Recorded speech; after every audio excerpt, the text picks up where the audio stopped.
The old problems that the 11th Parliament battled with have started haunting the 12th Parliament.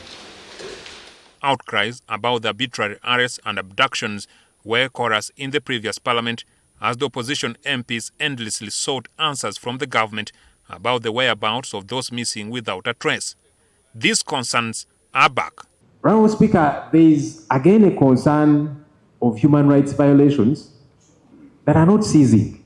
The 2-week-long disappearance of the Amuria woman Member of Parliament, Margaret Etilu, without a word from the authorities, has sparked the demand for answers. Speaker, I'm leader of the opposition, but I should also be concerned when an NRM member, who is a colleague in this House, disappears and we don't know her whereabouts. It should concern all of us.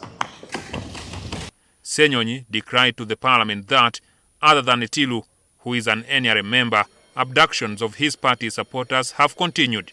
There's a young man called Christopher Godi, also known as King Zare. He belongs to my political party.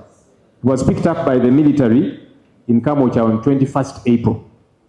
His whereabouts to date are not known. The submissions were reinforced with the old claims of the missing 18 National Unity Platform supporters who the party insists were abducted and have never been seen again. Among them is John Bosco Kibalama. It's been 7 years since the Right Honourable Prime Minister told us Kibalama was arrested. Up to now, government has not accounted for Kibalama and 17 others, and we are adding on to that list. Why? Government needs to account for these people. The claim infuriated the Prime Minister Robinah Nabbanja, who this time dramatically told the August House that she was at the time talking about a different Kibalama. In 2021, while we are here, in a place called Kavule, there is our chairman called Kibalama. And that's the man I meant. But we are fortunate that Kibalama was traced. He was arrested recently in October in a place called Kakiri. And he's one of those that is claimed to have killed police officers in Chiboga, Wakiso, and other places. The Vice President, Jessica Alupo, took to the floor after this in what appears to have been an effort to calm the situation. So I request that the leader of opposition agrees again that the Minister for Security, on those names which he has mentioned, returns here next week with a statement. Because it's a matter that affects all of us. Alupo told Parliament that Etilu would be back in Parliament in the course of the week. She has met her family, some of her family members were permitted to have an interaction with her.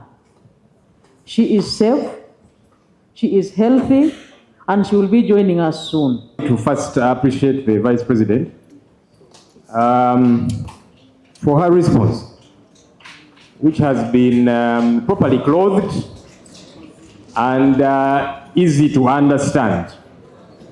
Because when you compare it to the Prime Minister was simply mocking this House. Prime Minister, meet more often with the Vice President so that she can coach you on how to respond to some of these issues. Again, Nabbanja found herself compelled to push back against Ssenyonyi's remarks. You don't want to learn? Order! Go for it. I consulted the Vice President. The Vice President is more close to me than you. And so, is he in order to instruct that I don't consult the Vice President? Sections of the MPs were concerned with the responses to the concerns of arbitrary arrests. The issue of Kibalama should have been resolved long ago. But each time the government calls plays hide and seek. Now you heard the Prime Minister telling you that the Kibalama she meant was a different Kibalama. There's no doubt whatsoever that the Prime Minister is but only mocking the Parliament, because we know the discussion of the Kibalama then that the Parliament was talking about is not an LC1 chairperson. The exchange took place during the sitting of Parliament in which 18 ex-officials were sworn in to officially take seats in the Parliament. Congratulations, Honourable Sanjay. The Parliament also approved a €169 million loan facility for solar-powered irrigation project. Jackson Onyango, NTV. As the first Ugandan Indian